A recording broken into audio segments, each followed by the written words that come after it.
To many, President Donald Trump is reshaping the Republican Party, but there are some Republicans who disagree with his leadership and policies enough to try to challenge him for the presidency.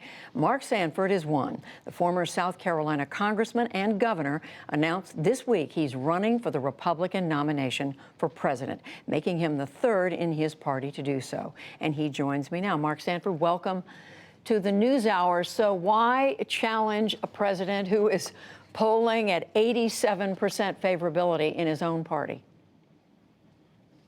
Because I think we need to have a conversation about what it means to be a Republican these days. I think that certain tenets of what the Republican Party traditionally stood for have been lost of late. And I think that at a grassroots level, there are a lot of people out there that I think still believe in those things. Take, for instance, this issue of spending and debt and deficits.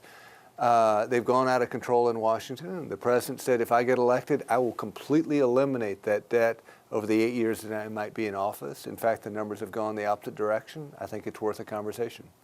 And I want to ask you about that. I mean, you're making that a centerpiece. At least that's what you're talking about this week.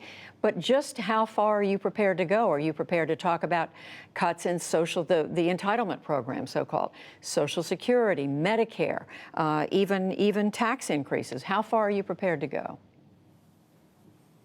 To go all the way and simply telling the truth. I think that, you know, people would acknowledge that we're on an unsustainable path. I think there's a disconnect between the way in which people gather around the family kitchen and the water cooler and the business table in very carefully and meticulously going through their budgets at the business or individual level.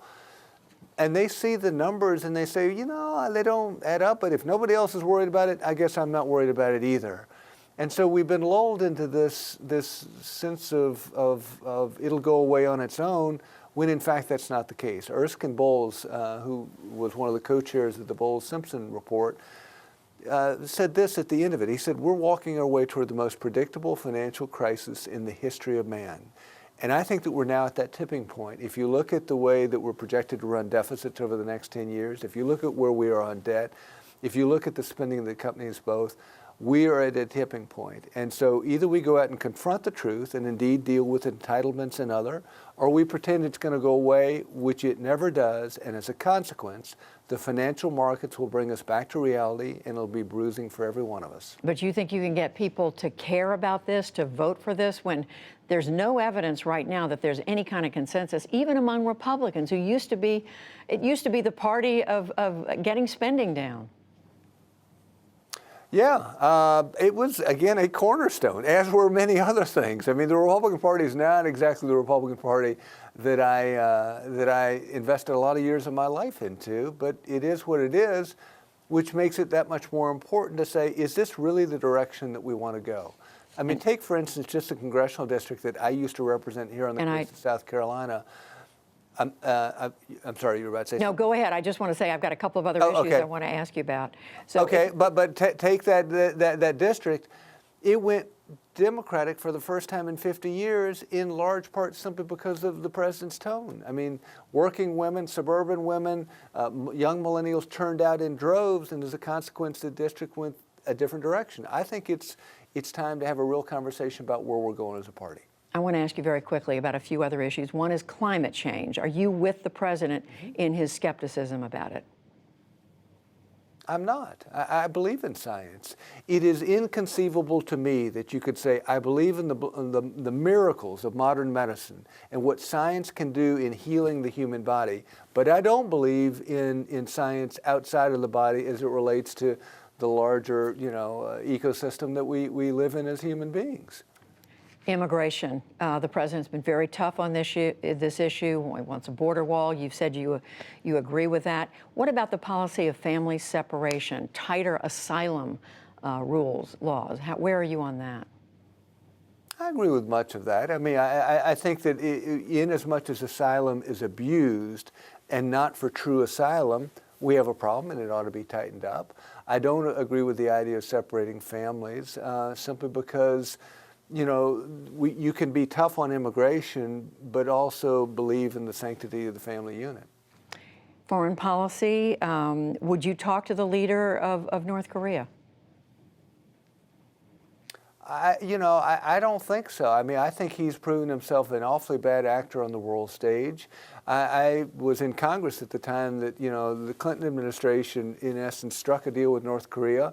And the net of that deal was, we sent a lot of money their way and we got nothing in result. I don't see this movie ending up much differently.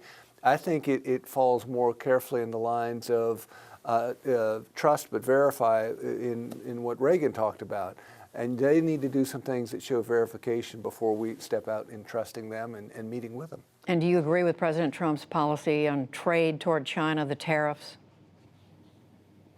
I think that, as late as this last Friday, the Wall Street Journal had an article talking about how there had been a full percentage point drop in our growth in this country as a result of trade uncertainty. I think the way that he has approached it has been mistaken.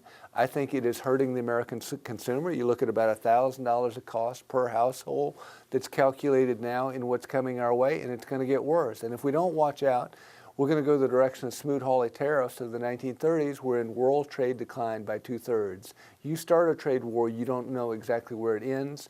I think we're, again, not approaching this in the right direction. How would your White House, if you're elected, be run differently from this White House under President Trump? I was a chief executive of the state for 8 years of my life. And what I saw in that experience is it's incredibly important that there be predictability from the executive branch. It allows forces for you and against you to line up, and there's at least a battle line drawn wherein you can have a real debate on where you want to go next as a state, where you want to go next as a country. What we have more of is sort of chaos theory. One day it's here, the next day it's here, the next day it's here. And as a consequence, what happens is exactly what we're seeing in trade, wherein business investment has been frozen up because people don't know what comes next. You're not going to invest in that kind of environment.